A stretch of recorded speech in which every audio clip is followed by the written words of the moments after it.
বিশ্বনবীর মতো এত সুশ্রী মানব, বিশ্বনবীর মতো এত শুভ্র মানব, বিশ্বনবীর মতো এমন চমৎকার দেহাবয়ব দিয়ে রব্বুল আলামিন কাউকে বানান নাই।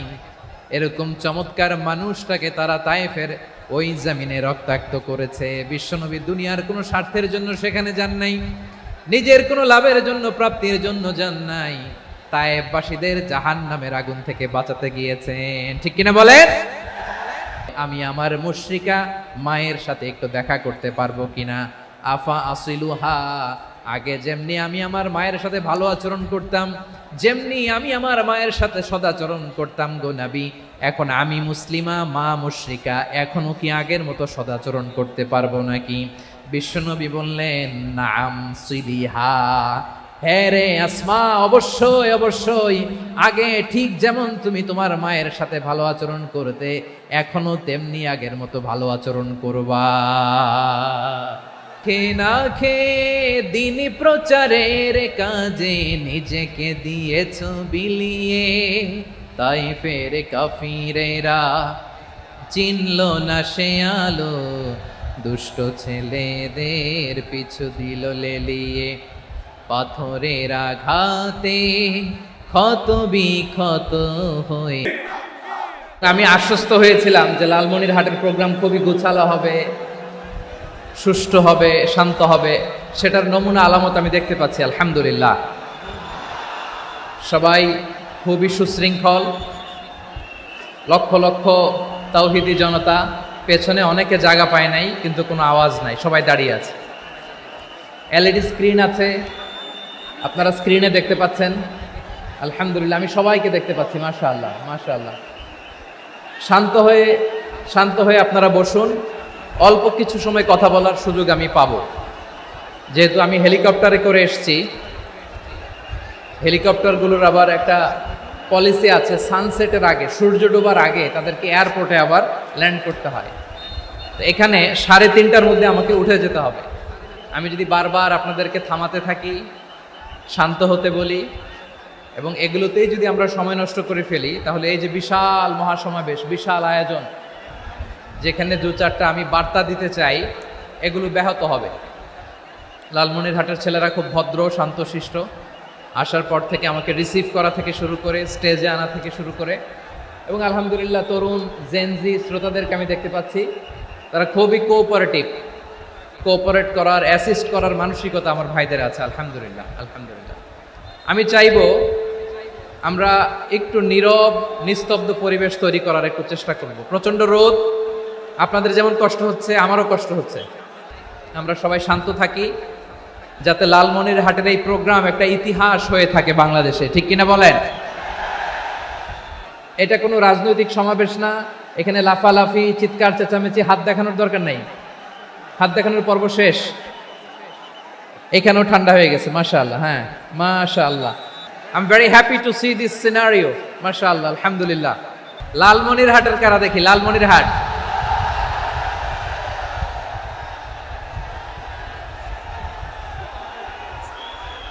মাশাআল্লাহ মাশাআল্লাহ, ঠিক আছে। আইন শৃঙ্খলা বাহিনী, প্রশাসন, ভলান্টিয়ার্স, শুনেছি আমি প্রায় 5,000 ভলান্টিয়ার্স আপনারা নিয়োগ দিয়েছেন, আলহামদুলিল্লাহ আলহামদুলিল্লাহ। অনেক গোছালো প্রোগ্রাম। আমার প্রাণ ঢালা ভালোবাসা জানবেন, আমার হৃদয়ের গহীন থেকে ভালোবাসা নিবেন, শুভেচ্ছা জানবেন সবাই। ঠিক আছে ঠিক আছে। প্রিয় ভাইরা, আমরা আর কাল বিলম্ব না করে মূল আলোচনায় চলে যেতে চাই। আমাদের বাংলাদেশে সাম্প্রদায়িক সম্প্রীতি আছে না নাই? আবহমান কাল থেকে আমরা মুসলিম, হিন্দু, বৌদ্ধ, খ্রিস্টান, পাহাড়ি, নৃগোষ্ঠী মিলেমিশে একাকার, আমরা সবাই মিলে বাংলাদেশ। আওয়াজ করে বলেন ঠিক কিনা? আমাদের পারস্পরিক সম্প্রীতি, ভালোবাসা, সৌহার্দ্যপূর্ণ আচরণ, বোঝাপড়া, এটা বেশ মজবুত। তবে মাঝে মাঝে আমাদের এই সম্প্রীতির ভেতরে অনেকে ফাটল ধরাতে চায়।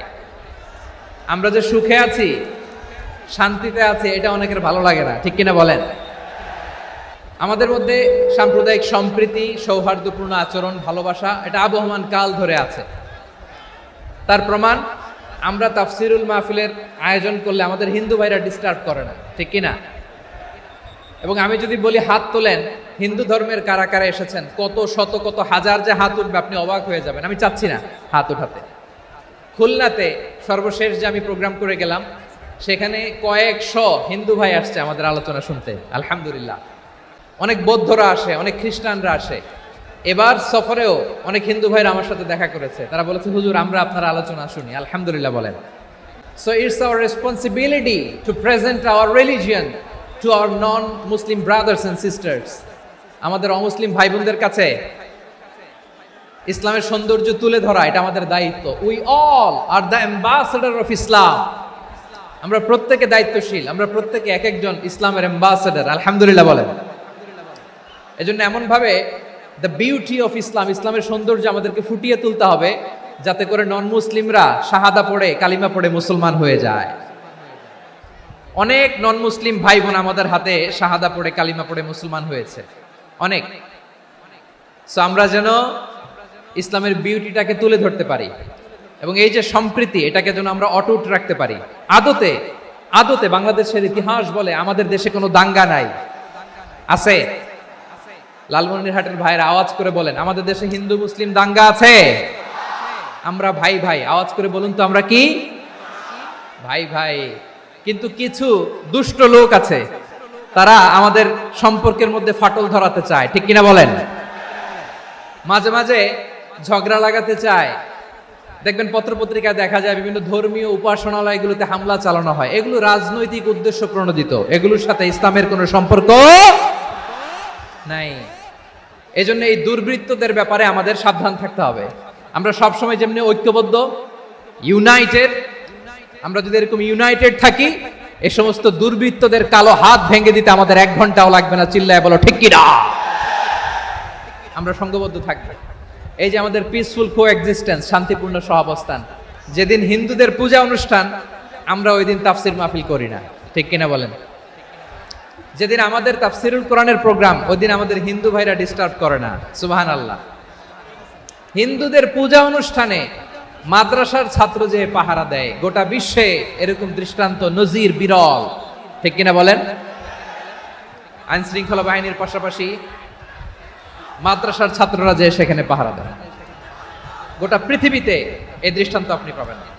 মাদ্রাসার ছাত্ররা, তারা তো কোরআনের ধারক, তারা হাদিসের ধারক, তারা কেন মন্দির পাহারা দিবে?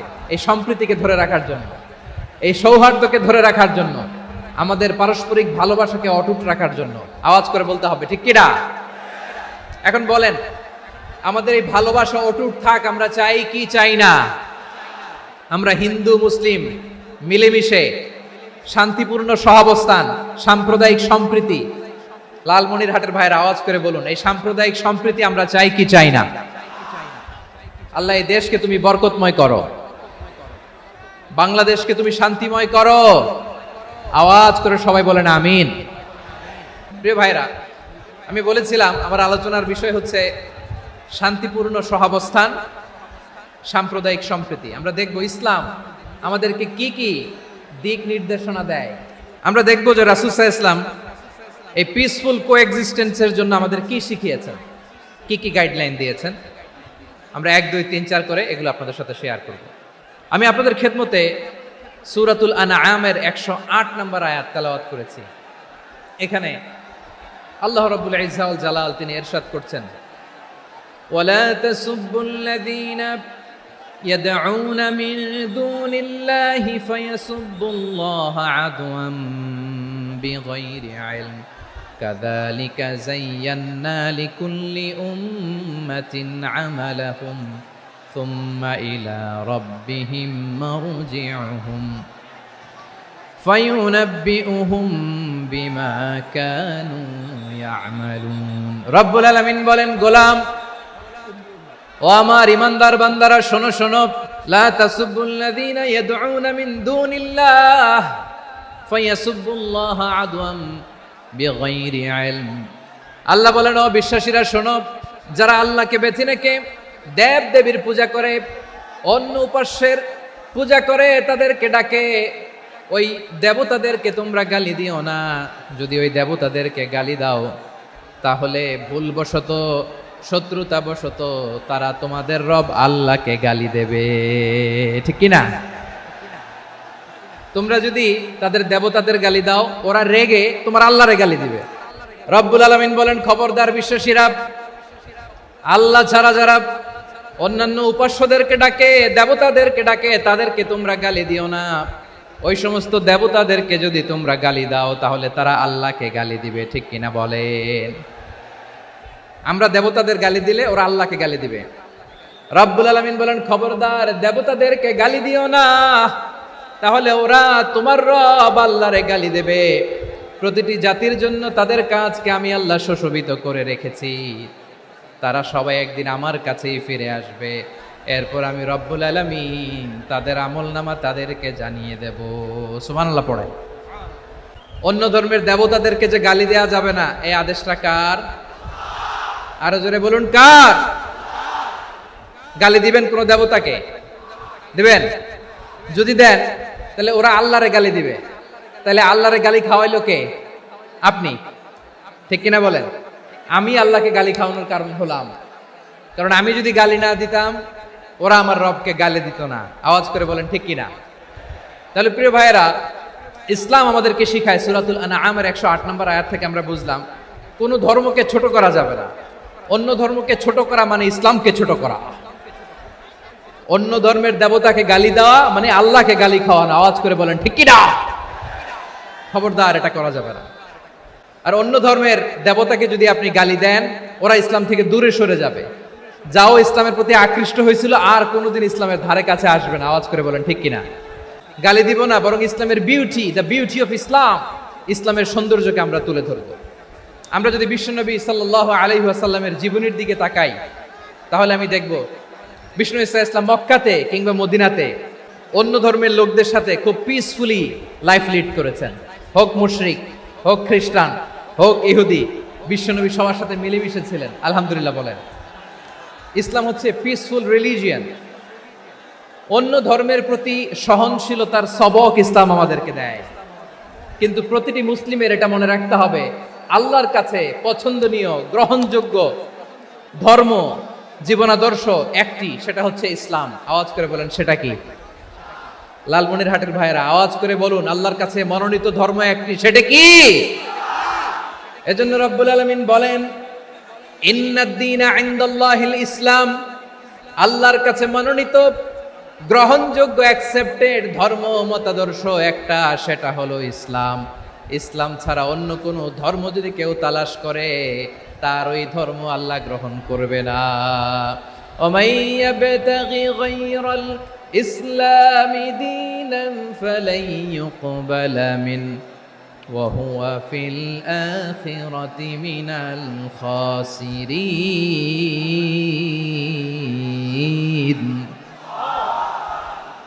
Whoever seek anything except Islam, that won't be accepted from him, and he will be loser in the day of judgment. কিয়ামতের দিন ইসলাম ছাড়া কেউ যদি অন্য কোনো ধর্ম তালাশ করেছে দুনিয়াতে, তার এই মতাদর্শ গ্রহণ করা হবে না, and he will be loser, সে হবে লুজার, ক্ষতিগ্রস্ত। হাই হাই কোম্পানির ম্যানেজার, ওর আমও শেষ, সালাও শেষ। আওয়াজ করে বলেন ঠিক কি না? এজন্য ইসলাম পেয়ে আমরা খুশি না বেজার? প্রত্যেক নামাজ শেষে আমরা আল্লাহরে বলি, আল্লাহ রাদিতু বিল্লাহি রাব্বা ওয়া বিল ইসলামি দীনা ওয়া বি মুহাম্মাদিন নাবিয়ান ওয়া রাসূলা।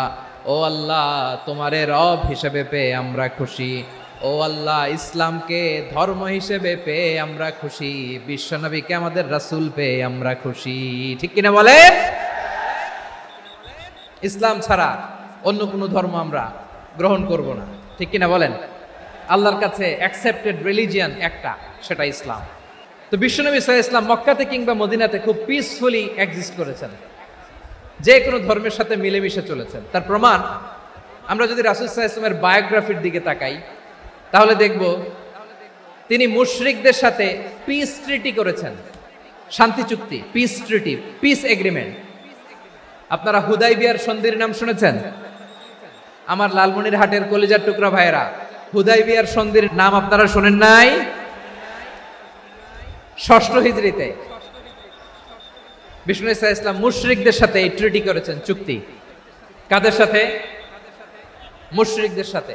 আমরা তো মুসলমান বসতে পারি না, আমরা দুই মুসলিম ভাই একসাথে বসে চা খেতে পারি না, গল্প করতে পারি না। বিষ্ণু ইসলাম মুশরিকদের সাথে ট্রিটি করেছেন। হুদাইবিয়ার সন্ধি, এই সন্ধির আগে মক্কা থেকে কেউ মদিনায় যেতে পারে না, মদিনা থেকে কেউ মক্কায় যেতে পারে না। কিন্তু এই সন্ধির পরে ট্রাফিক স্বাভাবিক হয়ে গেল।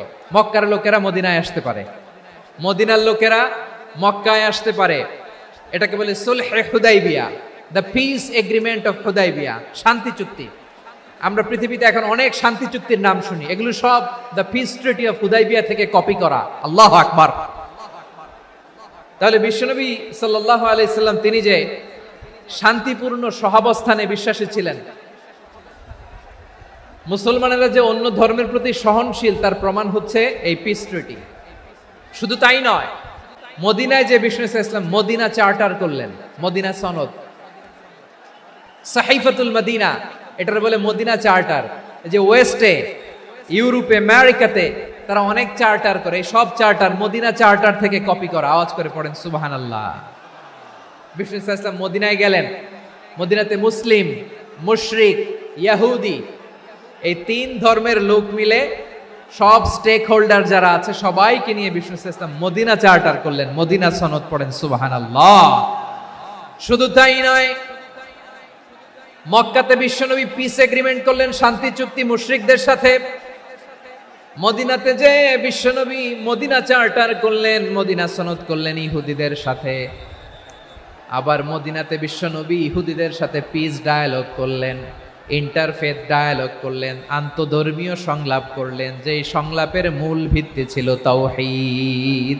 মূল ভিত্তি ছিল কি? তাওহীদ।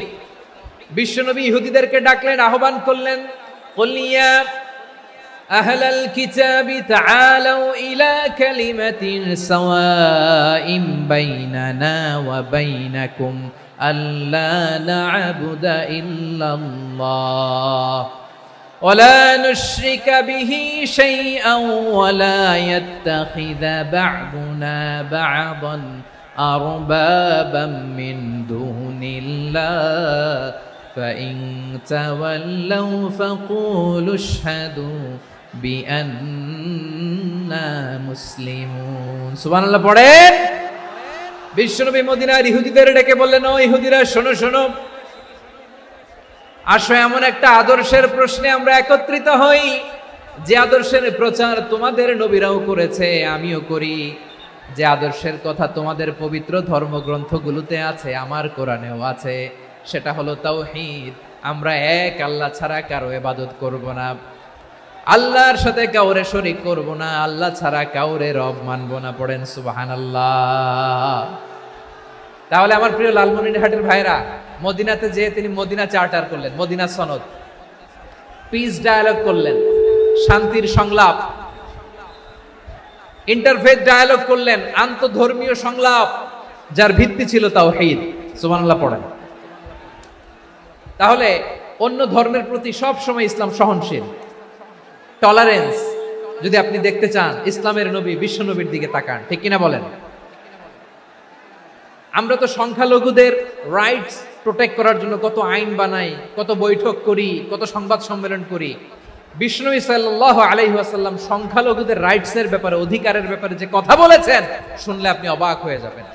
বিশ্বনবী বলেন, আলা মান যালামা মুআহাদান আও ইনতাকাসাহু আও কাল্লাফাহু ফাওকা তাআতিহি আও কাল্লাফাহু ফাওকা তাকাতিহি আও আখাযা মিনহু শাইআন বিগাইরি তিবি নাফসিন ওয়া আনা হাজিজুহু ইয়াউমাল কিয়ামা। খবরদার, জেনে রাখো, কেউ যদি কোনো সংখ্যালঘুর উপরে অত্যাচার করে, কোনো সংখ্যালঘুর প্রাপ্য থেকে যদি কেউ কাউকে ঠকায়, কোনো সংখ্যালঘুর সম্পদ যদি কেউ জোর করে কেড়ে নেয়, আমি কিয়ামতের দিন বিশ্বনবী ওই সংখ্যালঘুর পক্ষে আর ওই মুসলমানদের বিপক্ষে বাদী হয়ে দাঁড়াবো। সুবহানাল্লাহ বলতে পারলেন না? আল্লাহু আকবার। আপনি নামাজি, আপনি মুসল্লি, আপনি হাজী সাহেব, তাহাজ্জুদ পড়তে পড়তে কপালে দাগ ফেলে দিছেন, আপনার প্রতিবেশী হিন্দু, ভাবছেন আমার তো পাওয়ার আছে, ওর জমিটা দখল করি। বিশ্বনবী বলেন, কিয়ামতের দিন ওই হিন্দুর পক্ষে তোর বিরুদ্ধে আমি বাদী হয়ে দাঁড়াবো। পৃথিবীর কোন ধর্মে এরকম স্টেটমেন্ট পাবেন? পাবেন? আপনি ভাবছেন আপনি নামাজ পড়লে হাজী সাহেব কপালে দাগ ফেলায় দিলে আপনি সেলসেলায় জান্নাতে চলে যাবেন না? খবরদার। বিশ্বনবী বলেন, কোন সংখ্যালঘুর উপর যদি কেউ আক্রমণ করে, তার প্রাপ্য তাকে না দিয়ে যদি তাকে ঠকায়, তার উপর জুলুম করে, তার সম্পদ যদি কেড়ে নেয়, আমি নবী, তুমি মুসলিম হইতে পারো, মুসল্লি হইতে পারো, তার পক্ষে তোমার বিপক্ষে আল্লাহর দরবারে বাদী হয়ে দাঁড়াবো। আচ্ছা লালমনিরহাটের ভাইরা, বিশ্বনবী যদি কিয়ামতের দিন কারো বিপক্ষে দাঁড়ায়, ও তো সেলসেলায়া জান্নাতি, তাই না? জান্নাতি না? যে নবীর সুপারিশ ছাড়া জান্নাতের গেটও দেখা যাবে না, ওই নবী যদি বলে তোর বিপক্ষে আমি বাদী হয়ে দাঁড়াবো, ওই জান্নাতে আর ঢোকার কোনো সুযোগ আমাদের থাকবে? এখানেই শেষ না আমার প্রিয় লালমনিরহাটের ভাইয়েরা, এখানেই শেষ নয়। বিশ্বনবী বলেন, মান কাতালা মুআহাদান, বুখারীর বর্ণনা, মান কাতালা মুআহাদান লাম ইয়ারাহ রাইহাতাল জান্নাহ। অন্যায় ভাবে কোন মুসলিম যদি কোনো সংখ্যালঘুরে হত্যা করে, জান্নাতে যাওয়া তো দূরের কথা, ওই মুসলিম জান্নাতের ঘ্রাণও পাবে না। সেই বুখারীর বর্ণনা, মান কাতালা মুআহাদান লাম ইয়ারাহ রাইহাতাল জান্নাহ ওয়া ইন্না রিহাহা লা ইউজাদু মিন মাসিরাতি 40 আমা।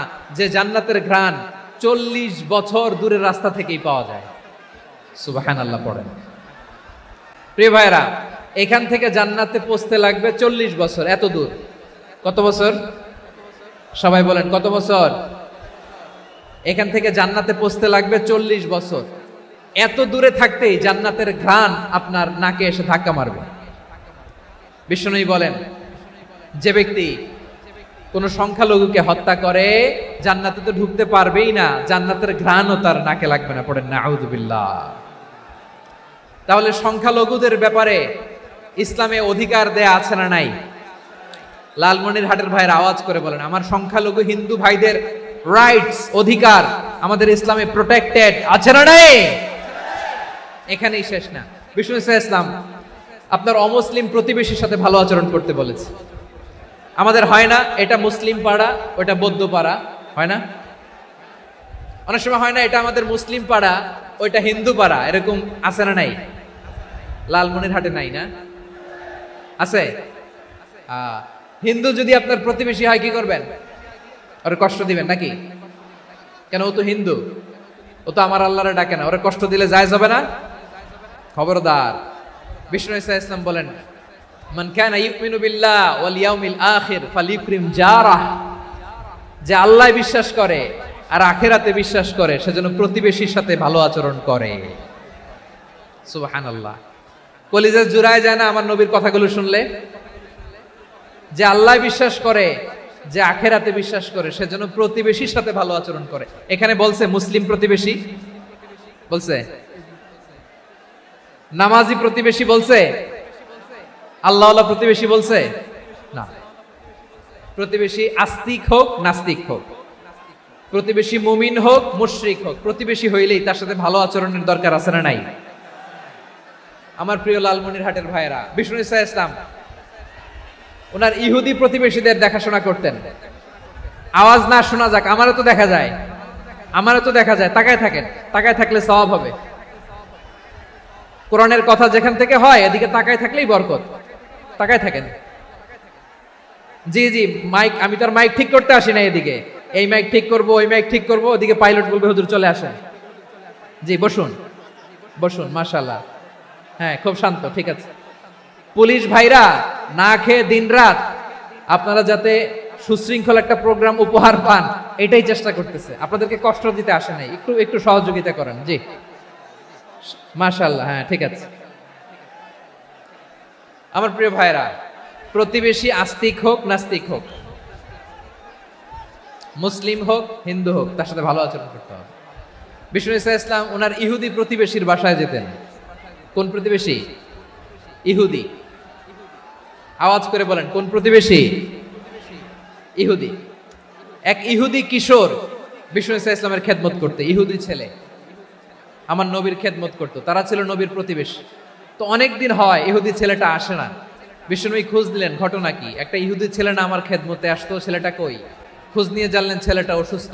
বিষ্ণু ইসলাম ওই ইহুদির বাড়িতে চলে গেলেন ওই ছেলেটাকে দেখা করার জন্য, ভিজিট করার জন্য। সুবহানাল্লাহ পড়বেন না? গেলেন, যে দেখে ইহুদি ছেলেটা মুমূর্ষ, যান যান যায় যায় ভাব, বিছানায় পড়ে আছে, তার বাবা দাঁড়ানো। বিশ্বনবী তার মাথার পাশে বসলেন, মাথায় হাত বুলিয়ে দিলেন, আর ছেলেটাকে বললেন, আসলিম, হে ইহুদি ছেলে, আসলিম, ইসলাম ধর্ম গ্রহণ করো। তো ছোট্ট ছেলে ভাবে আমরা ইহুদি, এখন ইসলাম ধর্ম গ্রহণ করলে আব্বা যদি বকা দেয়, ফানাযারা ইলা ওয়াজহি আবি, ছেলেটা তার বাবার চেহারার দিকে তাকালো, দেখি আব্বা কি কয়। আব্বা যদি বলে তাইলে ইসলাম ধর্ম গ্রহণ করবে। ইহুদি ছেলেটা তার বাবার দিকে যখন তাকালো, ওর বাবা বলে, আতিয়া আবুল কাসিম, আবুল কাসিম যা বলে তাই করো। আবুল কাসিম হচ্ছে বিষ্ণু ইসলামের একটা কুনিয়াত, উপনাম। আমার রাসূলের বড় ছেলের নাম ছিল কাসেম। যেমন দেখবেন আমাদের এলাকায় কারো ছেলের বড় ছেলের নাম যদি হয় আব্দুল্লাহ, এরা আব্দুল্লাহর বাপ বলে ডাকে। কারো বড় মেয়ের নাম যদি হয় ফাতেমা, এরা কি ডাকে? ফাতেমার বাপ বলে না? তো বিষ্ণু ইসলামের বড় ছেলের নাম ছিল কাসেম।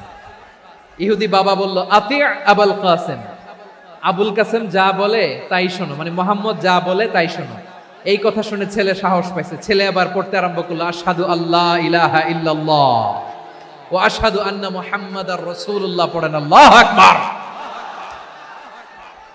বিশ্বনবীর আহ্বান শুনে ওই আহ্বানে সাড়া দিয়ে ইহুদি ছেলে শাহাদা পড়ে মুসলমান হয়ে গেল। তার হৃদয়টারে ইমানের নূর দিয়ে আলোকিত করে দিল কে?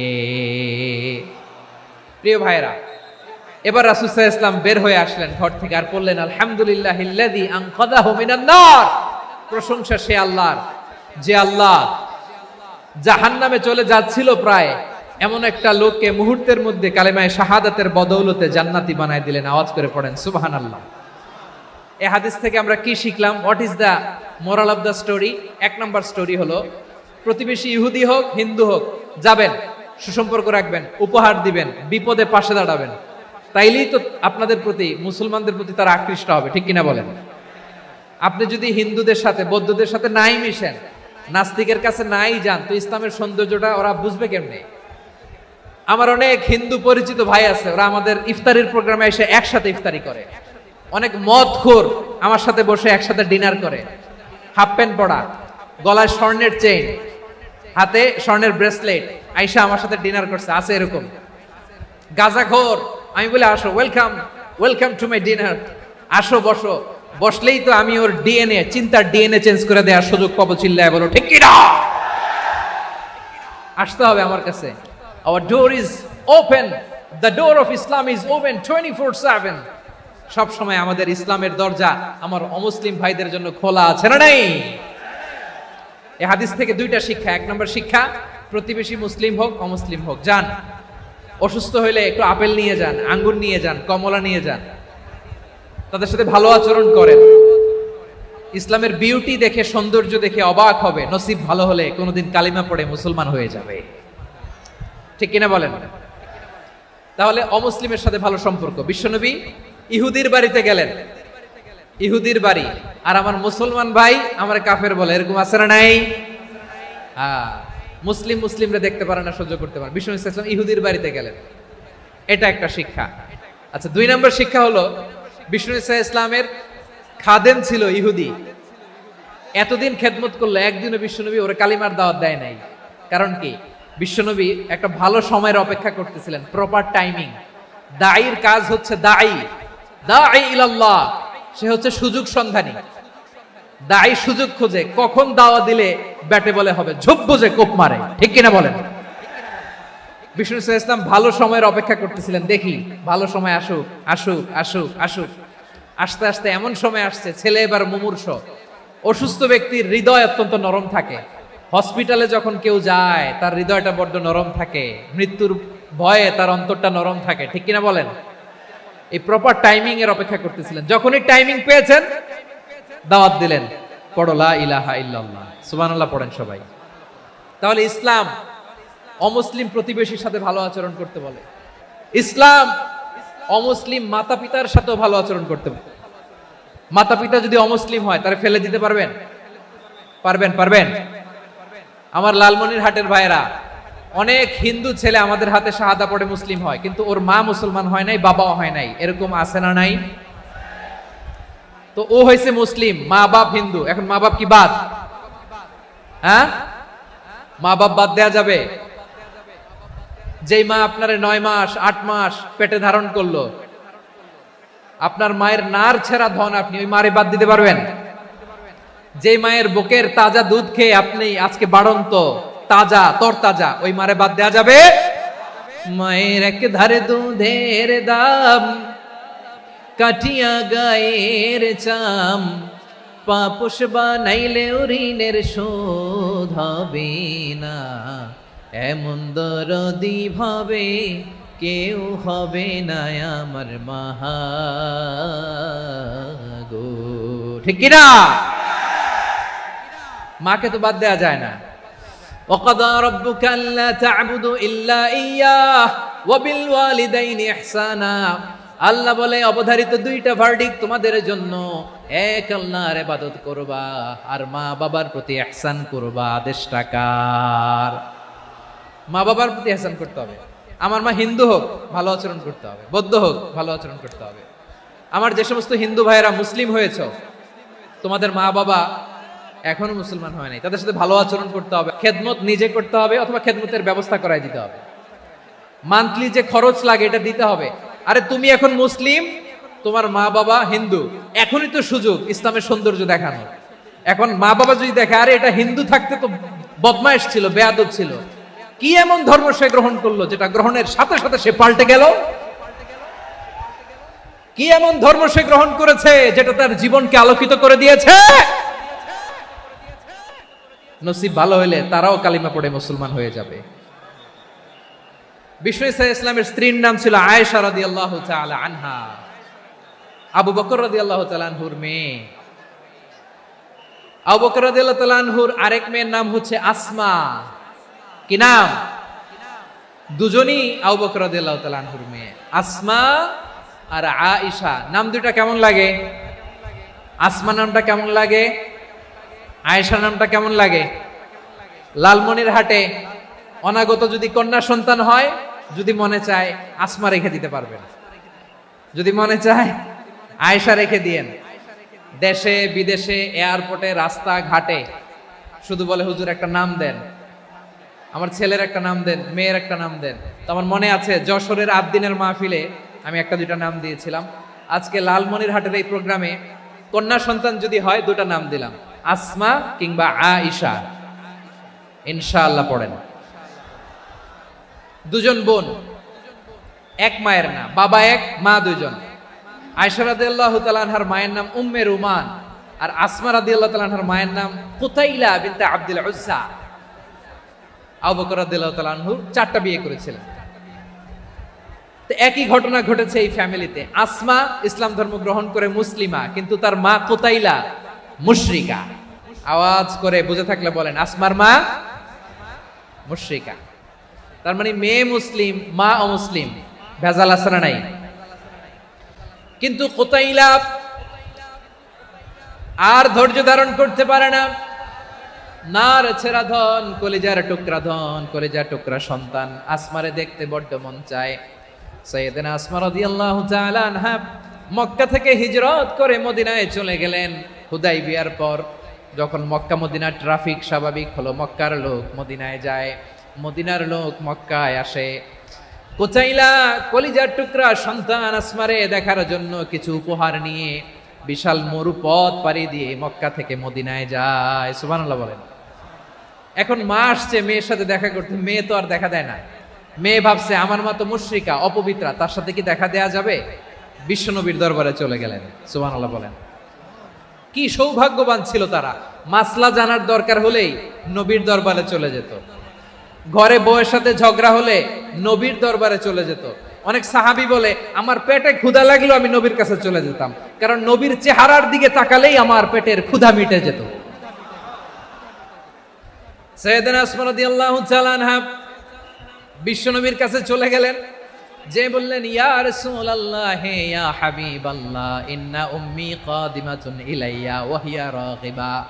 আমার মা মক্কা থেকে অনেক দূর মরুর পথ পাড়ি দিয়ে উপহার সামগ্রী নিয়ে মদিনায় আমার সাথে দেখা করতে এসেছে গো নবী।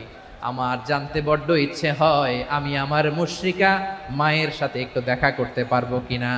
আফা আসিলুহা, আগে যেমনি আমি আমার মায়ের সাথে ভালো আচরণ করতাম, যেমনি আমি আমার মায়ের সাথে সদাচরণ করতাম গো নবী, এখন আমি মুসলিমা, মা মুশরিকা, এখনো কি আগের মতো সদাচরণ করতে পারবো নাকি?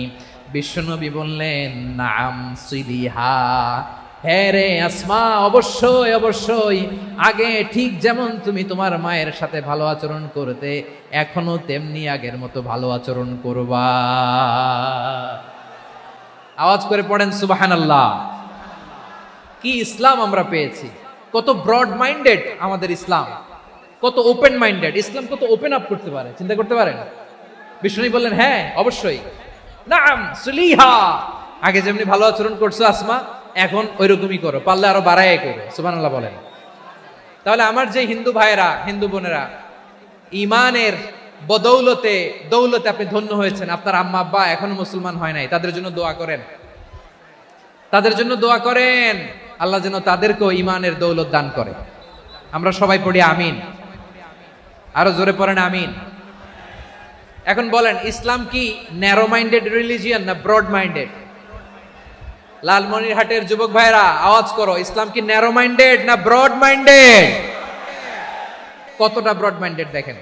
বিশ্বনবী সাল্লাল্লাহু আলাইহি সাল্লাম, অমুসলিমরা যদি নবীকে উপহার দিত, ওই উপহারও বিশ্বনবী গ্রহণ করতেন। সুবহানাল্লাহ পড়েন। আপনার অমুসলিম বন্ধু যদি উপহার দেয়, সেটাও আপনি নিতে পারবেন, যেটা নেওয়া জায়েজ। কিন্তু আপনার বন্ধু যদি আপনার মদের বোতল দেয়, নিতে পারবেন? হ্যাঁ, মদের বোতল দিলে পারবেন না। আপনার বন্ধু যদি আপনার পর্ক দেয়, পর্ক, শুকরের গোশত মিশ্রিত কোনো খাবার, ওটা নিতে পারবেন না। হালাল যে কোনো জিনিস নিতে পারবেন। বিশ্বনবী সাল্লাল্লাহু আলাইহি ওয়াসাল্লাম অমুসলিমদের দেয়া হাদিয়া গ্রহণ করতেন।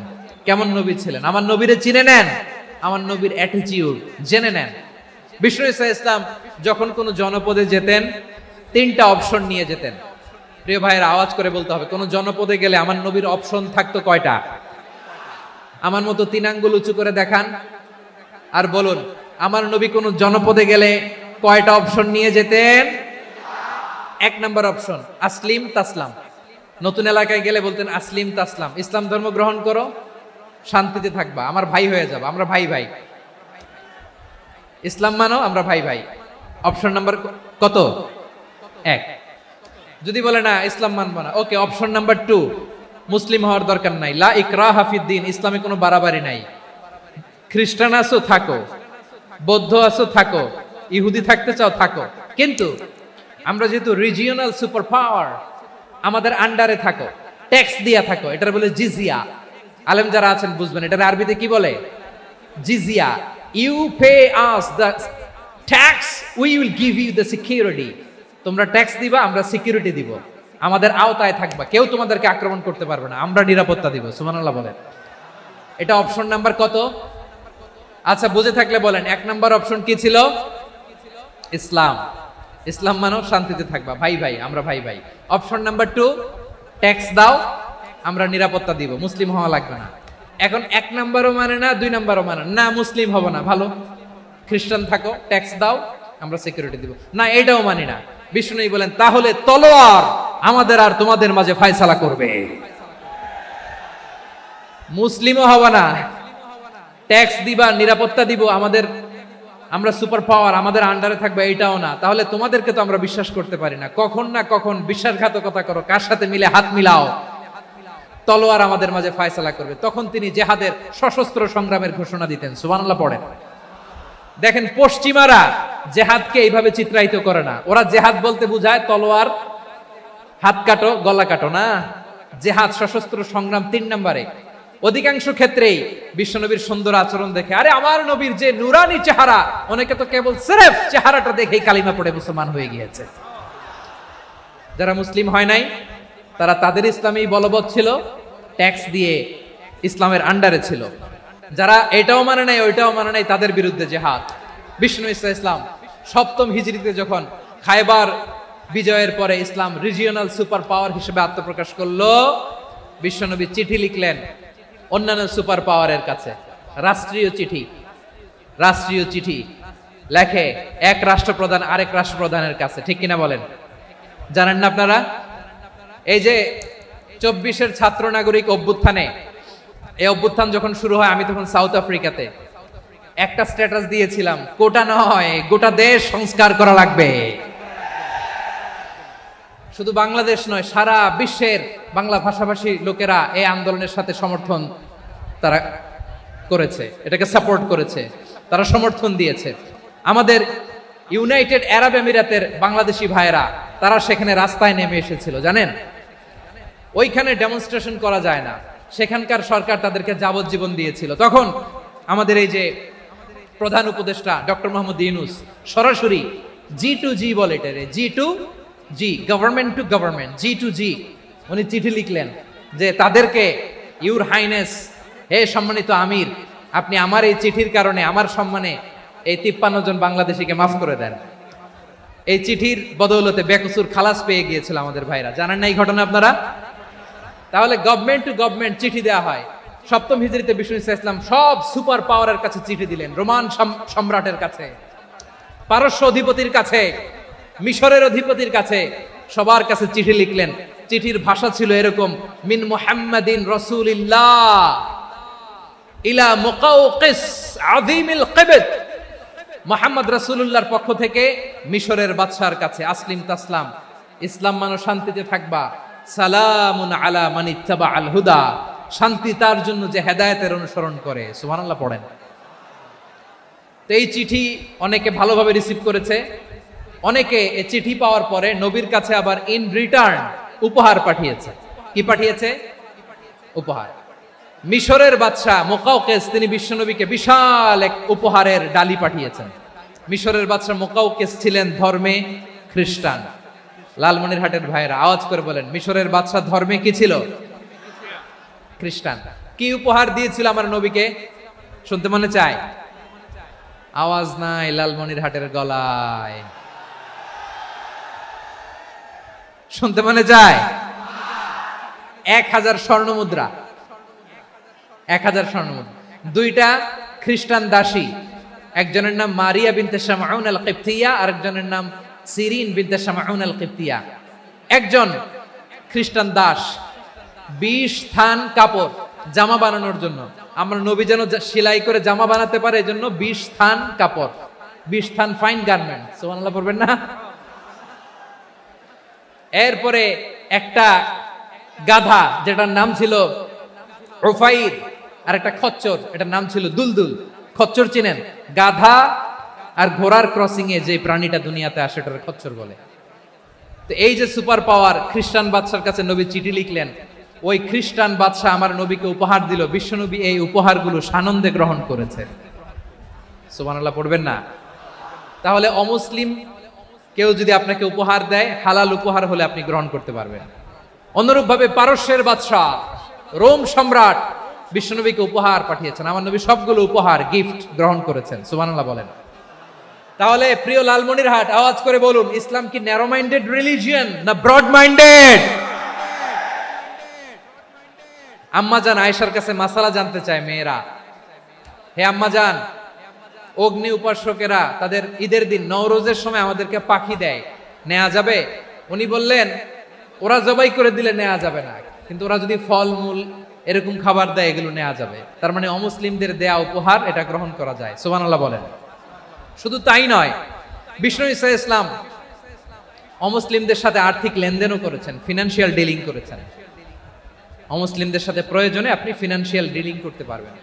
আমরা প্রায় দেখি বাজারের মিষ্টির দোকানগুলো আমার হিন্দু ভাইদের, তারপরে যে বারবার শপ, চুল কাটে যে নাপিত, অধিকাংশ নাপিতের দোকানে কারা? আমার হিন্দু ভাইরা। তা আপনি চুল কাটতে পারবেন কিনা? পারবেন কিনা বলেন? পারবেন। তার দোকান থেকে দই মিষ্টি কিনতে পারবেন কিনা?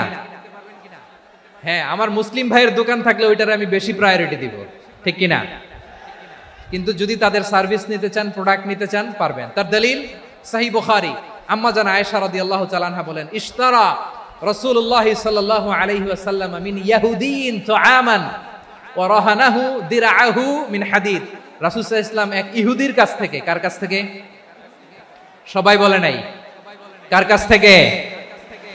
আমার নবী, পেয়ারা নবী এক ইহুদির কাছ থেকে জব কিনেছিল। জব, বার্লি, যেটা দিয়ে রুটি বানায়, ওই জবের দাম দেওয়ার টাকা পয়সা নবীর কাছে ছিল না, ফলে নবী ওনার একটা পোশাককে মর্গেজ রেখেছিলেন, মর্গেজ বন্ধক, যে এখন এটার দাম দিতে পারবো না, কয়েক কেজি বার্লি নিয়ে যাই আর বন্ধক হিসেবে আমার জামাটা রেখে গেলাম, যেই দিন দাম দিব ওই দিন জামাটা ছুটাই নিয়ে যাব। সুবহানাল্লাহ পড়বেন না? বাকিতে নিছিলেন, বাকিতে। দিরআহু মিন হাদিদ, লোহার তৈরি বর্ম, মানে যুদ্ধের পোশাক, লোহা দিয়ে বানানো। বিষ্ণুনবী বললেন কয়েক কেজি জব দাও, টাকাটা পরে দিব, এখন টাকা নাই, বন্ধক হিসেবে মর্গেজ হিসেবে আমার জামা রেখে গেলাম, যখন টাকা দিব জামা ছুটায় নিব। আওয়াজ করে বলতে হবে সুবহানাল্লাহ। এ থেকে বোঝা গেল অমুসলিমদের সাথে ফিনান্সিয়াল ডিলিং করা যায়, অর্থনৈতিক লেনদেন করা যায়, কেনাবেচা করা যায়, প্রোডাক্ট কেনা যায়।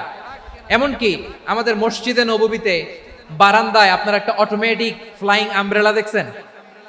সূর্য যখন বাড়ে মসজিদে নববীর বারান্দায় ইয়ার্ডের মধ্যে অটোমেটিক্যালি কিছু আমব্রেলা আছে, সাঁ করে খুলে যায়, আর সূর্যের তাপ লাগে না। আবার সন্ধ্যাবেলায় এই আমব্রেলাগুলো ওরা ক্লোজ করে ফেলে, দেখেন নাই না? দেখছেন? এই মসজিদে নববীকে সর্বোচ্চ উন্নত মানের কনস্ট্রাকশন ইনফ্রাস্ট্রাকচারে ডেভেলপ করার জন্য কর্তৃপক্ষ কিছু অমুসলিম ইঞ্জিনিয়ারের, ডিজাইনারের সহায়তা নিয়েছিল। সুবহানাল্লাহ বলেন।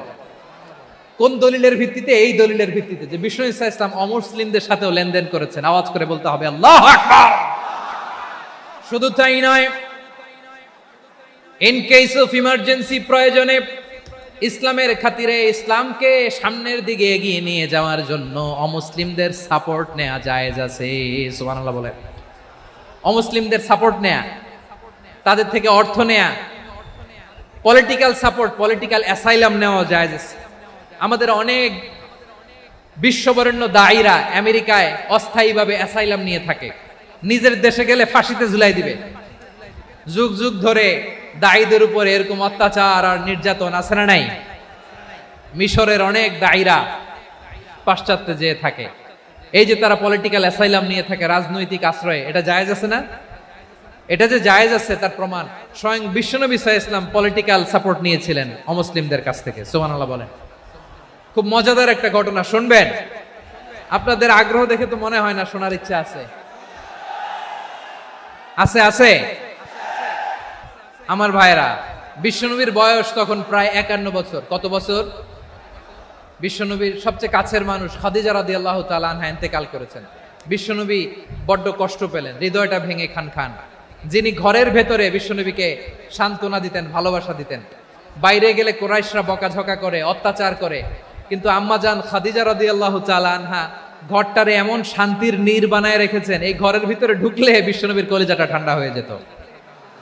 এজন্য রব্বুল আলামিন বলেন, খাদিজা, ও আমার বান্দি খাদিজা, জান্নাতে এমন স্পেশাল একটা ঘর আমি তোমার জন্য রেডি করে রেখেছি। ওই ঘরের মধ্যে কোনো আওয়াজ নাই, ওই ঘরের মধ্যে কোনো নয়েজ নাই, ওই ঘরে কোনো বিশৃঙ্খলা নাই। কারণ মক্কার জমিনে আমার নবী কুরাইশদের বিশৃঙ্খলা, নয়েজ আর ঝামেলাগুলোকে উপেক্ষা করে যখন তোমার ঘরের ভিতরে ঢুকতো, ঘরটারে তুমি শান্তির নীর, ঠান্ডা, নীরব, নিস্তব্ধ, নিঝুম আর শান্তির নীর বানিয়ে রেখেছো। এজন্য জান্নাতে স্পেশাল একটা শান্তির নীর আমি তোমারে উপহার দেব। ওই প্রিয়তমা স্ত্রী খাদিজা ইন্তেকাল করলেন, বিশ্বনবীর হৃদয় ভেঙে খান খান। আবার ওনার চাচা আবু তালেব ইন্তেকাল করলেন, যিনি পলিটিক্যাল শেল্টার দিতেন নবীকে। কে দিতেন? আবু তালেবের ভয়ে, বিশ্বনবীর এই চাচার ভয়ে কোনো মুশরিক নবীর গায়ে হাত দেওয়ার সাহস পায় নাই। এখন স্ত্রীও নাই, চাচাও নাই, নবীকে আশ্রয় দেওয়ার কেউ নাই, নবীর চারদিকে অন্ধকার। নবী এখন কই যাবেন?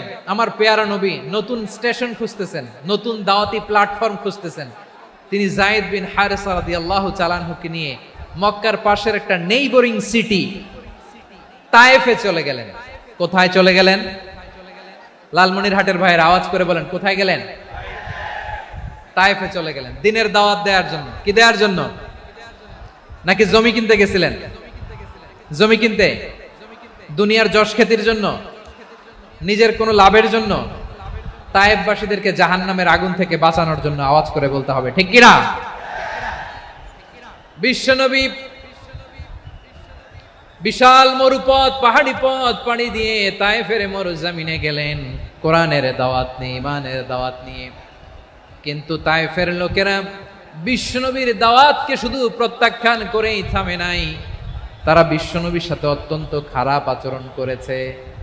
বিশ্বনবীকে শারীরিকভাবে হেনস্থা করেছে, আমার নবীকে শারীরিকভাবে অত্যাচার করেছে, আমার পেয়ারা নবীর গায়ে পাথর মেরেছে, বিশ্বনবীর গা বেয়ে ঝরঝর করে রক্ত ঝরেছে, নবী জামিনের মধ্যে লুটিয়ে পড়েছেন, আবার মেরেছে, আবার নবী হাঁটতে শুরু করলেন, পেছন থেকে আবার মেরেছে, আবার নবী রক্তাক্ত হয়ে জামিনের মধ্যে লুটিয়ে পড়লেন, আবার মেরেছে। বিশ্বনবীর মতো এত সুশ্রী মানব, বিশ্বনবীর মতো এত শুভ্র মানব, বিশ্বনবীর মতো এমন চমৎকার দেহাবয়ব দিয়ে রব্বুল আলামিন কাউকে বানান নাই। এরকম চমৎকার মানুষটাকে তারা তায়েফের ওই জমিনে রক্তাক্ত করেছে। বিশ্বনবী দুনিয়ার কোনো স্বার্থের জন্য সেখানে যান নাই, নিজের কোনো লাভের জন্য, প্রাপ্তির জন্য যান নাই, তায়েফবাসীদের জাহান্নামের আগুন থেকে বাঁচাতে গিয়েছেন। ঠিক কিনা বলেন? খেয়ে না খেয়ে দিন প্রচারের কাজে নিজেকে দিয়েছ বিলিয়ে, তায়েফের কাফিরেরা চিনল না সে আলো, দুষ্ট ছেলেদের পিছু দিল লেলিয়ে, পাথরের আঘাতে ক্ষত বিক্ষত হয়ে সারা শরীর থেকে রক্ত ঝরে।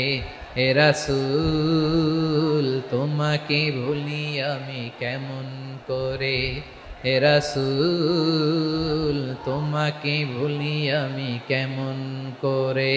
পারেন না আপনারা? ধরুন আমার সাথে। হাজার ব্যথা বেদনার পরে ফিরে আসনি তুমি আপন ঘরে, দিনের আলো তুমি ছড়িয়ে দিতে, চলে গেলে মদিনায় মক্কা ছেড়ে। হে রাসূল তোমাকে ভুলি আমি কেমন করে, হে রাসূল তোমাকে ভুলি আমি কেমন করে। ঠিক কিনা বলে? প্রিয় ভাইরা, তায়েফের ছেলেরা নবীকে রক্তাক্ত করলো। আমার নবী কই যাবে? কই যাবে? মক্কায় জায়গা নাই, তায়েফে জায়গা নাই। তায়েফ থেকে ভারাক্রান্ত মন নিয়ে আমার নবী মক্কায় ফিরে আসলেন। বিশ্ব নবী মক্কায় ঢুকতে পারেন না। মক্কার মরুভূমির দিকে তাকিয়ে, উপত্যকার দিকে তাকিয়ে বিশ্বনবী ধা ধা করে কাঁদেন, ঝরঝর করে নবীর চেহারা মোবারক থেকে চোখের পানিগুলো বেয়ে বেয়ে পড়ে। আমার জন্মস্থান, আমার শৈশব, কৈশোর, যৌবন কেটেছে এই মক্কায়, আমার এলাকায় আমি ঢুকতে পারি না। বিশ্বনবী মক্কার অনতি দূরে দাঁড়িয়ে জায়েদকে পাঠালেন, জায়েদ যাও দেখো কেউ আমাকে সাপোর্ট করার মতো আছে কিনা, যাও অমুকের কাছে যাও। জায়েদ গেলেন, তারাও প্রত্যাখ্যান করে ফিরিয়ে দেয়। বিশ্বনবী বললেন যাও অমুক লোকের কাছে যাও, তিনিও প্রত্যাখ্যান করে ফিরিয়ে দিলেন। কেউ বিশ্বনবীকে আশ্রয় দিতে রাজি হয় না। নিজ জন্মভূমিতে বিতাড়িত বিশ্বনবী, সর্বশেষ বিশ্বনবী বললেন যাও মুতঈম ইবনে আদির ঘরে যাও। মুতঈম ইবনে আদি মুশরিক, তার কাছে যাও। গেলেন, মুতঈম ইবনে আদি রাজি হয়ে গেল। সুবহানাল্লাহ বলেন। দেখেন, অনেক বিপদের সময়ও আমি নিজে সাক্ষী, সামাজিকভাবে, রাজনৈতিকভাবে কত ঝঞ্ঝা, কত ষড়যন্ত্র, কত কনস্পাইরেসি পাড়ি দিয়ে আমাদেরকে সামনে এগিয়ে যেতে হয়। এই শত্রুদের ভেতরেও একজনকে দাঁড় করিয়ে দেয় যে আল্লাহর কোরআনের জন্য রেডি হয়ে যায়। পড়েন সুবহানাল্লাহ। মুতঈম ইবনে আদি, আল্লাহ তার মনকে নরম করে দিলেন। মুতঈম বলে, মুহাম্মদ আমি তোমাকে আশ্রয় দিব। তার দুই ছেলেকে পাঠালেন, যাও খোলা তলোয়ার নিয়ে, স্কট দিয়ে, গার্ড অফ অনার দিয়ে মুহাম্মদকে মক্কায় ঢুকাও, আর বলো আমি আমান দেব। আমান কি দিব? আমান মানে সিকিউরিটি, নিরাপত্তা। সিকিউরিটি ছাড়া, আমান দেওয়া ছাড়া কেউ থাকতে পারতো না মক্কায়। দুই ছেলে বিষ্ণু ইসা ইসলামকে নিয়ে আসলো। নবী কাবার চারদিকে তাওয়াফ করলেন, নামাজ পড়লেন। আবু জাহেল, উতবা, সাইবা, ওয়ালিদ ইবনে মুগীরা সবাই দেখে, কেউ কিছু করতে পারে না। কারণ মুতঈম ইবনে আদি ঘোষণা দিয়েছেন আমি মুহাম্মদকে আমান দিয়েছি, মুহাম্মদের গায়ে যেন কেউ স্পর্শ না করে। আওয়াজ করে পড়েন সুবহানাল্লাহ। নবীর এই বিপদকালে মুহূর্তে মুতঈমের হৃদয়টারে নরম করে দিল কে? আচ্ছা লালমনির হাটের ভাইয়েরা বলেন, এই মুতঈম কি মুসলিম ছিল না মুশরিক? সবাই বলতে হবে মুসলিম না মুশরিক? তাহলে মুশরিকের কাছ থেকে নবী পলিটিক্যাল অ্যাসাইলাম, আধুনিক রাষ্ট্রবিজ্ঞানের ভাষায় পলিটিক্যাল অ্যাসাইলাম, যেটাকে বলে রাজনৈতিক আশ্রয়। ওনার আমান বা নিরাপত্তার এই ঘোষণায় তিনি মক্কায় ঢুকলেন। যতদিন নিরাপত্তা ছিলেন। মোতেম যখন মারা গেল, বিষ্ণু ইসলাম হিজরত করে মদিনায় চলে গেলেন। সুবহানাল্লাহ। কিন্তু মোতেম যে বিশ্বনবীর উপকার করছে এটা বিশ্বনবী ভুলে নাই। আমাদের অনেকে আছে উপকার করার পরে আর খেয়াল থাকে না, খাওয়ার পরে গলা দিয়ে নামলে আর খেয়াল থাকে না, এরকম আছে না নাই? আমার নবী ভুলে নাই। বদরের প্রান্তরে 70 জন কাফেরকে যখন বন্দী করে বিশ্বনবীর সামনে হাঁটু গেড়ে দাঁড় করানো হলো, বসানো হলো, 70 জন কাফের। কয়জন? বিশ্বনবী তাদের দিকে তাকিয়ে বললেন, সহিহ বুখারীর বর্ণনা, লাউ কানাল মুতঈম ইবনে আদি হাইয়ান সুম্মা কাল্লামানি হাউলা ইন্নাতনা লা তারাকতুহুম লাহু। বদরের প্রান্তরে 70 জন বন্দী কাফিরের দিকে তাকিয়ে আমার নবী বললেন, আজকে মুতঈম ইবনে আদি যদি বেঁচে থাকতো আর তোমাদের 70 জনের ব্যাপারে যদি মুতঈম এক বাক্যে একটা সুপারিশ করত, তার সম্মানে আজকে তোদের সবাইরে আমি মাফ করে দিতাম। সুবহানাল্লাহ। নাই? বিশ্বনবী মুতঈমের এই সাহায্যের কথা বলে নাই। 70 জন মুশরিক হাঁটু গেড়ে বসা, নবী চাইলে এখনই এক্সিকিউশন অর্ডার দিতে পারে। তিনি বললেন, আজকে যদি মুতঈম বেঁচে থাকতো আর মুতঈম যদি তোদের জন্য সুপারিশ করতে, এই আবর্জনাগুলোর ব্যাপারে সুপারিশ করতে, আমি মুহূর্তেই তোদেরকে এমনি মাফ করে দিতাম। এবার বলেন, ইসলাম কি ন্যারো মাইন্ডেড না ব্রড মাইন্ডেড? শুধু তাই নয়, যাকে যে সম্মান দেয়ার আমার নবী দিতেন, হোক আস্তিক হোক নাস্তিক, হোক মুসলিম হোক অমুসলিম। বিষ্ণু ইসলাম যখন রোমান সম্রাটের কাছে চিঠি লিখেছেন, আমার প্রিয় লালমনিরহাটের ভাইরা, অল্প কয়েক মিনিট কয়েকটা জরুরি কথা বলবো, এদিকে তাকান, এদিকে। রোমান সম্রাটের কাছে বিশ্বনবী যখন চিঠি লিখলেন মিন মুহাম্মদ রাসূলিল্লাহ ইলা হিরাকলা আযীমির রোম, মুহাম্মদের পক্ষ থেকে হিরাক্লিয়াসের কাছে, যিনি হচ্ছেন আযীমির রোম। এটা নবী নিজ থেকে বানায় লিখছেন, অতিরিক্ত সম্মান দিয়ে। কোন রাষ্ট্রপ্রধান যখন আসে তাদেরকে আমরা কি বলি জানেন? তার নামের শেষে HE এটা লিখতে হয়, H.E. মানে হিজ এক্সেলেন্সি। কি লেখে? হিজ এক্সেলেন্টি, অথবা ইউর হাইনেস, ইউর ম্যাজেস্টি। দেখেন, বিশ্বনবী সাল্লাল্লাহু আলাইহি ওয়াসাল্লাম সব নবীদেরও নবী। তিনি একজন মুশরিক খ্রিস্টান সম্রাট, রোমান সম্রাটের কাছে চিঠি লিখতে যেয়ে লিখতেছে, ইলা হিরাকলা আযীমির রোম, হিরাক্লিয়াসের কাছে আমার চিঠি, যিনি রোমের আযীম, হিজ হাইনেস, মানে রোমের অনেক সম্মানিত এক বাহাদুর। আওয়াজ করে বলেন সুবহানাল্লাহ। তার মানে যাকে যে সম্মান দেয়ার এটা বিশ্বনবী দিতেন। এমনকি যেই ইহুদিরা ভালো ছিল, এই ইহুদিদেরও প্রশংসা করেছেন বিশ্বনবী মুহাম্মদুর রাসূলুল্লাহ সাল্লাল্লাহু আলাইহি ওয়াসাল্লাম। এক ইহুদির প্রশংসা করেছেন বিশ্বনবী। ইহুদির কার? আমি তো আমার ভাইয়ের প্রশংসা করি না, আমি তো এক আলেম আরেক আলেমরে স্পেস দেই না, আমি তো এক দায়ী আরেক দায়ীর সাথে বসতে চাই না। আমার নবী ইহুদির প্রশংসা করে। কার প্রশংসা? ওই ইহুদির নাম ছিল মুখাইরিক। সিরাত গ্রন্থ ঘাটলে পাবেন। তিনি বলেছেন, মুখাইরিক খাইরু ইয়াহুদ, Mukhairiq is the best of the Jews. জুইশদের মধ্যে সে সবচেয়ে ভালো। কেন প্রশংসা করলেন তার? এর কারণ মদিনা চার্টারে কথা ছিল, সব ধর্মের মুসলিম, মুশরিক, ইহুদিরা মিলে মদিনাকে রক্ষা করবে। কিন্তু 3য় হিজরিতে যখন উহুদের যুদ্ধ শুরু হলো, সবার কথা ছিল, যেই আক্রমণ করে আমরা মদিনাকে বাঁচাবো। কোন শহরকে বাঁচাবো? মদিনাকে। কিন্তু কুরাইশরা যখন অ্যাটাক করলো, ইহুদিরা আর আসে না, ইহুদিরা আর বেরোয় না। বিষ্ণু বললেন, ওহে ইহুদিরা, তোমরা না চুক্তি করলে আমার সাথে যে মদিনা বাঁচাতে সবাই ঝাঁপিয়ে পড়বো, আসো। একটা ইহুদিও বেরোয় না, কেউ আসে নাই সেদিন, একজন ছাড়া। তার নাম মুখাইরেক। তার নাম কি? মুখাইরেক বাহাদুরের মতো ঘোড়সাওয়ার হয়ে বেরিয়ে গেলেন এবং বললেন, গোটা ইহুদি সাম্রাজ্যের একজনও যদি না আসে, আমি মুখাইরেককে কেউ ঘরে আটকে রাখতে পারবে না। বেরিয়ে আসলেন, এসে বললেন, আমি মুহাম্মদের পক্ষে যুদ্ধ করব। আমি মারা গেলে আমার সম্পদ আমার উত্তরাধিকারীরা পাবে না, আমার সম্পদ তোমরা মুহাম্মদকে দিয়ে দিবা। সুবহানাল্লাহ বলেন। উহুদের ময়দানে 70 জন মুসলমান শহীদ হলো। এই ইহুদি, সেও মুসলমানের পক্ষে যুদ্ধ করে নিহত হলো। সুবহানাল্লাহ বলেন। মুসলিমদের লাশ যখন নিয়ে আসা হলো, এই মুখাইরিকের লাশও নিয়ে আসা হলো। মুসলিমদের লাশের পাশে মুখাইরিকের লাশ দেখে বিশ্বনবী মুখাইরিকের প্রতি অনেক খুশি হলেন। আর বিশ্বনবী খুশি হয়ে বললেন মুখাইরিক খৈরু ইয়াহুদ, মুখাইরিক, যদিও তুমি ইহুদি তারপরও তুমি সব ইহুদিদের মধ্যে সেরা ইহুদি। পড়েন সুবহানাল্লাহ। আমার নবী ইহুদিকেও সম্মান দিতে কার্পণ্য করে নাই, আওয়াজ করে বলেন আল্লাহু আকবার। প্রিয় ভাইরা, এবার সর্বশেষ আওয়াজ করে বলেন, ইসলাম কি ন্যারো মাইন্ডেড নাকি ব্রড মাইন্ডেড?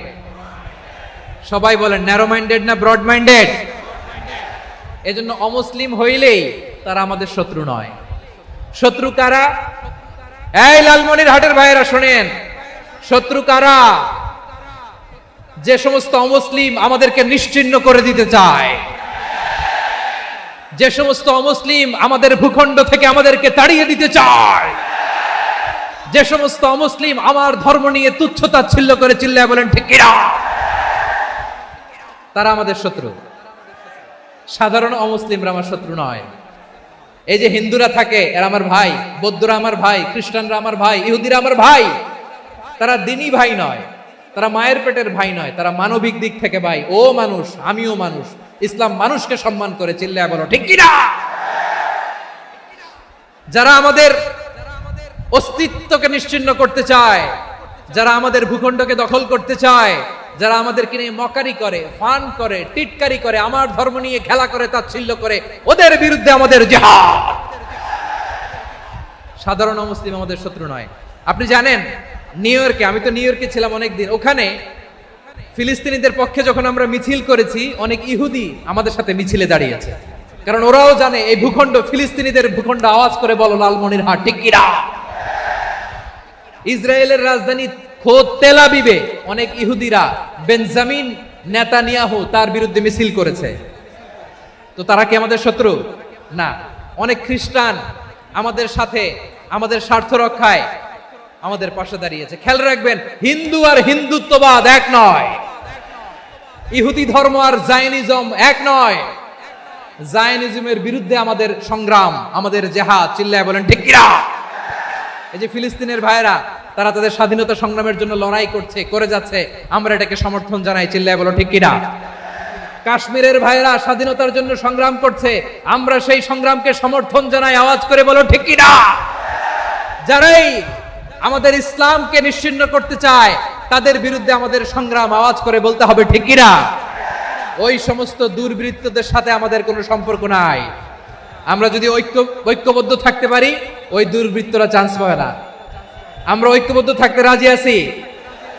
লালমনিরহাটের ভাইয়েরা, আমরা ঐক্যবদ্ধ থাকলে ওই দুর্বৃত্তদের কালো হাত ভেঙে দিতে আমাদের সময় লাগবে না। তাদের কালো হাত ভেঙে দিতে রাজি আছে মুসলমান? কারা কারা রাজি? দু হাত তুলে দেখাও।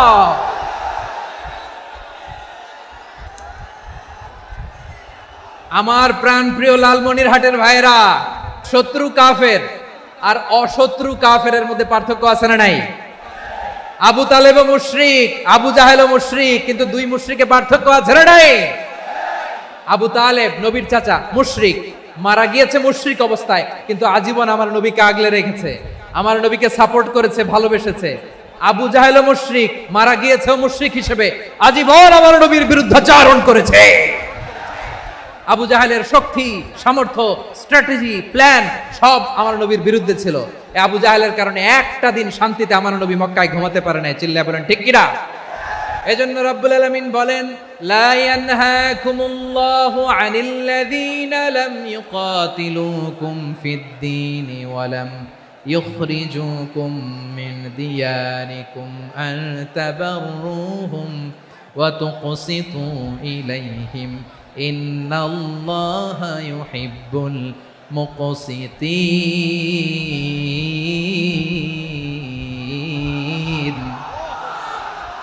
আল্লাহ বলে, গোলামেরা শোনো শোনো, যে সমস্ত অমুসলিম তোমাদের সাথে ধর্মযুদ্ধে লিপ্ত হয় না, তোমাদের বিরুদ্ধে যে সমস্ত অমুসলিম অস্ত্র ধরে না, যে সমস্ত অমুসলিম তোমাদেরকে তোমাদের জন্মস্থান থেকে, ভূখণ্ড থেকে তাড়িয়ে দেয় না, তাদের সাথে ভালো আচরণ করতে আমি আল্লাহ নিষেধ করি নাই। তাদের সাথে সদাচরণে কোনো নিষেধাজ্ঞা নাই, বরং তাদের সাথে সদাচরণ করো, এটাই আমি আল্লাহ চাই। তাহলে আমার যে অমুসলিমরা আমাদের সাথে শত্রুতা করে না, তুচ্ছতাচ্ছিল্য করে না, আমাদের ভূমি থেকে আমাদেরকে উচ্ছেদ করতে চায় না, আমাদের বিরুদ্ধে অস্ত্র ধরে না, ওই অমুসলিম ভাইদের সাথে আমাদের কোনো দ্বন্দ্ব আছে, কোনো বিরোধ আছে? বরং আছে ভালোবাসা। বরং আছে কি? এই ভালোবাসা দিয়েই আমরা বিশ্ব জয় করব। রাজি আছো মুসলমান? আমাদের পুঁজি ভালোবাসা। আমাদের পুঁজি কি? এবার আওয়াজ করে বলেন, আমার এই পুরো আলোচনা থেকে the religious coexistence, peaceful coexistence, শান্তিপূর্ণ সহাবস্থান, কমিউনাল হারমোনি, এই সাম্প্রদায়িক সম্প্রীতি, এই আলোচনা থেকে কি বুঝলেন? ইসলাম কি ন্যারো মাইন্ডেড না ব্রড মাইন্ডেড? এই ব্রড মাইন্ডেড হৃদয় নিয়ে ভালোবাসা দিয়ে আমরা বিশ্ব জয় করতে চাই। রাজি আছেন? আল্লাহ কবুল করুক। আমরা সবাই পড়ি আমিন। লালমনিরহাটের জেলা স্টেডিয়ামে আমার প্রিয় মায়েরা বোনেরা, আপনাদের জন্য একটা হাদিস বলে শেষ করব। বিশ্বনবী বলেন, আমার মায়েরা খেয়াল করে শুনুন, বিশ্বনবী আপনাদের উদ্দেশ্য করে বলেন, আল মারআতু ইযা সাল্লাত খামসাহা ওয়া সামাত শাহরাহা হাফিজাত ফুরুজাহা আতাআত বা'লাহা ফালতাদখুল মিন আইয়ি আবওয়াবিল জান্নাতি শাআত। বিশ্বনবী বলেন, ও রমণীরা, ও নারীরা, যে সমস্ত নারী এই 4টা কাজ করবে, এই 4টা কাজের গ্যারান্টি দিবে, তাদেরকে জান্নাতের 8টা দরজার গ্যারান্টি দেয়া হবে। কি 4টা কাজ? 1 নাম্বার, আল মারআতু ইযা সাল্লাত খামসাহা, যে নারী 5 ওয়াক্ত নামাজ পড়ে। কি করে? জেলা স্টেডিয়ামে অবস্থানরত আমার নারীরা বোনেরা, বিশ্বনবী আপনাদেরকে 4টা কাজের কথা বলেছেন, খুব বেশি না। 4টা করলে 8 জান্নাতের দরজা সব খোলা। কোনটা দিয়ে যাবেন? যেটা দিয়ে মনে চায়। 1 নাম্বার 5 ওয়াক্ত নামাজ।